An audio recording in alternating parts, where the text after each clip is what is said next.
Namaste. This is Maya Tiwari with an episode of Women's Power to Heal Mother Earth. Today, I would like to talk to the advent of ancestral trauma, the traumas we are carrying in our bodies and mind and spirit. Indeed, the way I see it, we are living in the century of trauma. Now more disconnected from Mother Earth and her salubrious ways than ever before. For this reason, we are compelled to unearth deeply hidden traumas that are being revealed every day in myriad ways throughout our globe. Has the human species always carried trauma within itself? In life, two massive traumas we experience are imbued in the process of birth and death. But they are undercurrents of trauma that we carry from generation to generation through our bloodlines. This is why the ailment of trauma, treated by present-day therapies, render very little effectiveness. In fact, our knowledge of what lies beyond trauma, within trauma, and before trauma is so limited and based on modern and dualistic sciences that do not consider our ancestral acquisitions. To heal trauma, we must first heal ancestral wounds. Traumas are deeply connected to our ancestors, their behavior, their activity, and what they carried within their vital tissue. Traumas from thousands of years of humankind are imbued within the cell and memory of our own vital tissues, wired into the function of our brains, and expressed through a variety of configurations in each of our individual birth and karma. Why these ancestral imprints are also deeply embedded into the earth and the forest, and their stories of those who have come before us, of the native and indigenous people, of peoples from Europe and all different continents. Their stories are told through hydromancy of the waters. Would it surprise you if I were to tell you that each and every human person on earth is suffering from some form of trauma from the past? A past that is deeply buried in our ancestral bedrock. Ancestors are our greatest elders. Those of you who know of my work and study the education we teach understand that the ancestors are with us at all times, and accessing their wisdom is in support of the largely missed understanding of our cultures, within our cultures. At this pivotal time when Earth consciousness evolution is on the upsurge, our top priority must be to foster awareness that restores ancestral memory and heal ancestral wounds. Today, however, I want to go more deeply into the traumas that are indelibly connected to our ancestral lines. There is no such thing as trauma, however it is invoked in the present life and present purpose, that is not related and linked and tied back to our ancestral bedrock. To progress in our own human journey, we must heal the long-ignored rift with our spirit world. At this time of living in the century of trauma, I invite you to connect to your ancestral history so that you can heal your individual trauma. You can know what these traumas are about, the root of them, the undercurrent through which they flow, the conduits from generation to generation that they have flowed to you and enlarged in the process. In this way, if we are to accomplish one thing in our time of global despair, global need, and the resurrection of our respect for Mother Nature, we need and can set the vibrations that ripple out towards our familial, communal, and global healing to be of such that we are all healing, influencing each other to heal our ancestral lineages that have created wounds and given us gifts as well.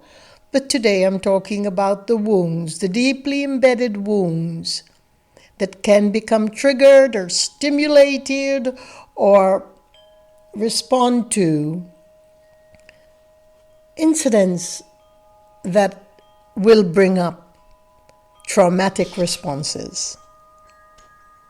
You see, no trauma is set anew. No trauma has just been invented in our bodies. Whether we are facing a war, whether you're a soldier in a war, whether you are in an abusive relationship with your family or spouse, whether you are in a violent community put upon by people who are not aware of their greater ability as a human person, whether or not, whichever trauma you are facing today, be it violence or disease or despair, wars, battle, sexual deviations, addiction, so many things that are the response to trauma, resultant from trauma, already being in the vital tissue, the dhatus, carried within, as I said, wired into the brain, configured into your birth. From wherever these triggers appear, situations that are untoward and exaggerated and difficult bring up our response, but they're not seeded in these situations. Our trauma response are not necessarily seeded in the events that bring them up. And if we are to go back, it's not even seated in the family mix either. But the family mix is a home, a housing unit for it. And then we can go back generation, before generation, before generation, before generation. They've all housed these incredible vitiations, these impairments and impingements that come to play in each of our lives. But what makes it even more prominent today, what makes trauma even more evident as a collective trauma of our society, is the fact that we have alienated ourselves from the glorious, salubrious nature, Mother Earth. And therefore the cushions and buffers and protections we would have had in past generations are no longer there. They have been thinned out. And in addition to this, we're living in incredible times of commercial neophilism. There's no such word, by the way, I've just made it up. Where enormous generations of our younger people are becoming neophiles, attached and addicted to the gadgetry into the digital world. And so what is happening is trauma is becoming digitalized now within the vital tissue, a deeper embedment within the tissues, within the memory, within the cellular body, within the minds, the mental construct, and within even the spirit. And therefore, It is so deeply hidden that it would be very much more difficult to unearth as it was for a few generations prior to the time of digital gadgetry. But we will talk about that in another episode, because I want us to first acquaint ourselves with the fact that trauma equals ancestral history. And I think in making this equation known, we are looking then to treat trauma very differently to its cure. Ancestors are the source of wound, but they are also the source of remedy. So in order to treat any one of our traumatic symptoms, we need to go back to the seed, and the seed does not reside within us. The seed resides in our ancestral history, but we are the housing unit for it. So as we can come to terms with our greater family, we make it a familial event, but it's way beyond that. We make it a communal event, and it's way beyond that. A global event, and it's way beyond that, because it's an ancestral event.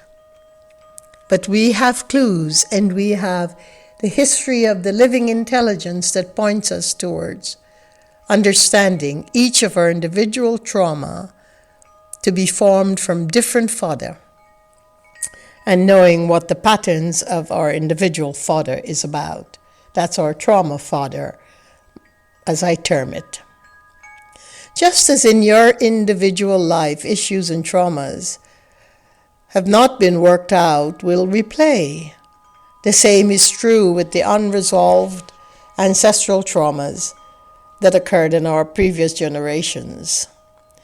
If you're vaguely aware that these traumas play out in your life, constituting a kind of inheritance, in some cases, as in multiple personality disorders, or in addictions, or in sexual deviations, or in violence in the home, etc., we see that these instances of ancestral trauma are highly troublesome. Personal issues arising from the ancestral past have a persistent and gnawing quality, in that they're constantly in some way, in some vibratory, energetic way, pushing against your lives. But they're not engraved indelibly into our existence. In fact, they're pushing against our lives because there is a vibrational yearning for it to be exposed and let go of and put back into the dust of earth. And that is what we do with the traumas from our lineages. Trauma roots often function as the hidden undercurrent in an ocean or a river. We may flow calmly until memory is responding to an inward signal, and then it suddenly erupts. These triggers are the unresolved traumas we carry through the ancestral memory in the cells of our body and mind. We can label them as unhealthy undercurrents, but in fact, they're toxic seeds, but they're not seeds really, because they're not seeded in us. They are living in us through a fluent conduit that links us back to our ancestry from the generation after generation. So I don't call them toxic seeds, I call it toxic fluencies that flows. The fluencies and vibrations and toxic energies that are flowing through us, we are the conduit. Trauma demonstrates itself in so many myriad ways: the misuse of power, dissatisfaction, health impairment, personality disorder, unhealed wounds, addictions, tendency to destructive habits. The stimuli or triggers are usually forces that come within negative encounters, abuse in a relationship, or facing wars or violence in a community, or what soldiers endure in a battle. It is said that a trauma trigger is a psychological stimulus that prompts recall of a previous traumatic experience.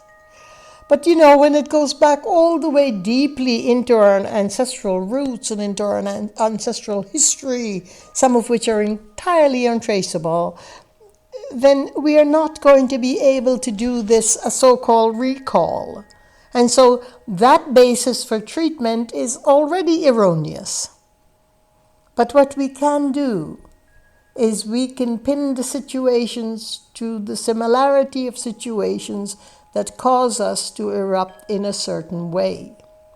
Now, in modern psychology, in certain areas of trauma therapy, there are those who would, psychologists, psychiatrists, therapists who would promote triggering what they call similar circumstances for the trauma survivors, but similar circumstances of what created your ancestral trauma baggage in the first place can only do more harm than good. I never understood why we would justify that as a possibility of more than adding salt to wound upon wound, and bleeding the wound even more, why anyone would consider that to be a cure or even a possible remedial measure, however short, for a trauma victim. As I said earlier in this talk, I look at all of us in the entire world, regardless of who we are, of being someone who is carrying trauma. And I don't like the word victims. The entire humanity is victimized in that way if we call ourselves victims. But we carry the fluency of trauma within us. They're not seeded in us. We are the housing unit or the conduit through which it flows. And recent evidence in science is definitely supporting the view that trigger warnings are not helpful to trauma survivors or to trauma experiences. Instead, it counter-therapeutically reinforced the survival's view of their trauma as central to their identity, which I said was doing us more harm than good. Look, I grew up in the British West Indies in a place called British Guyana in South America, in a village that had less than 500 inhabitants scattered along the mangrove-fringed coast of the Atlantic Ocean. To the west was Cuba, and directly to the east is the vast Amazon forest, inhabited by some of the world's most exclusive primordial species. As a child growing up in Guyana, it was a mysterious land layered with Indian harmonics, African rhythm, and British hierarchies.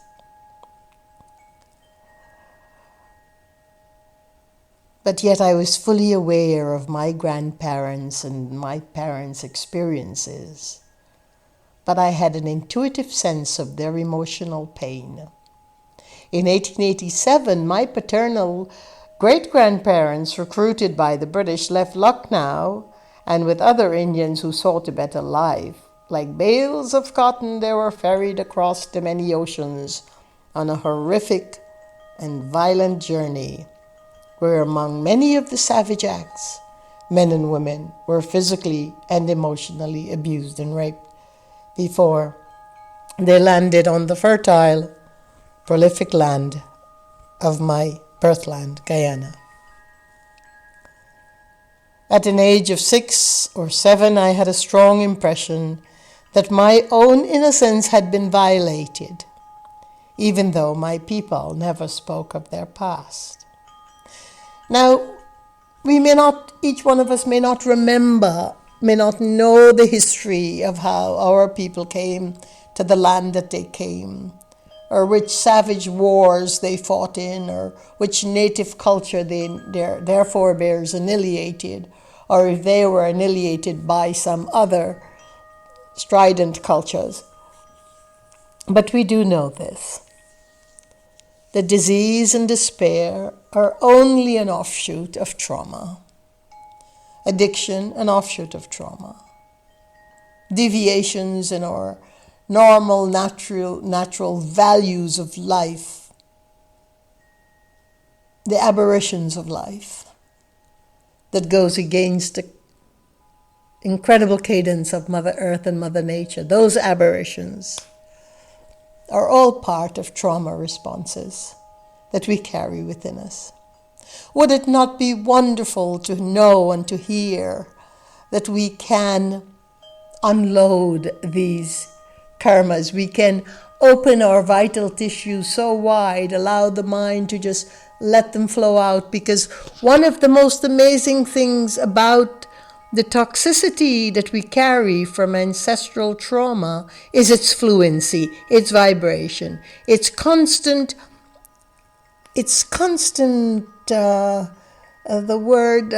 vibrational intelligence to want to be free. Free of us. Free from our tissues and our cells and our memories and our buddhi, the greater mind.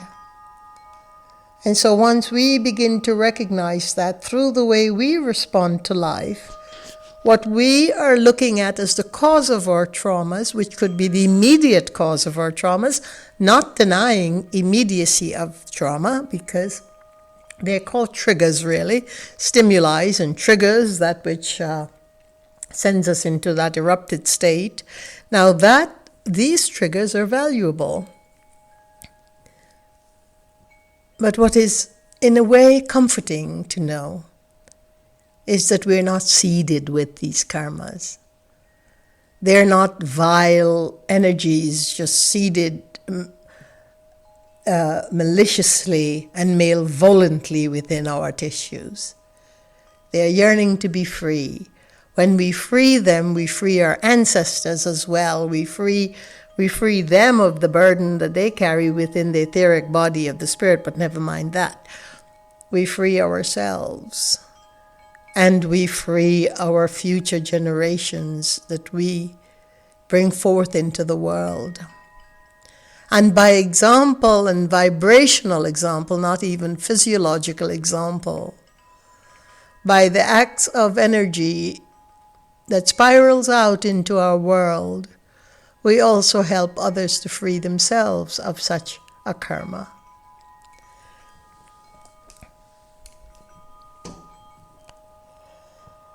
At present, I live in Cherokee land. It was inhabited by the Cherokee tribe for many, many hundreds of years before they were marched out on the Trail of Tears to Oklahoma. Many died.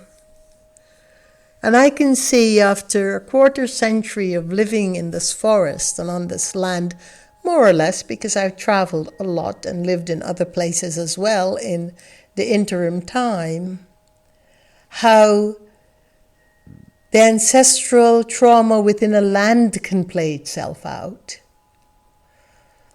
Recently, in the last decade, as I have stated in other episodes, there's been such an upsurge of incredible ancestral trauma from an entire community that surrounds this forest, as if the butchery and savagery that occurred to the Cherokee people are once more playing out upon this land that bled for so long. So you see, ancestral traumas are also carried by the land. We leave such an indelible imprint upon Mother Earth.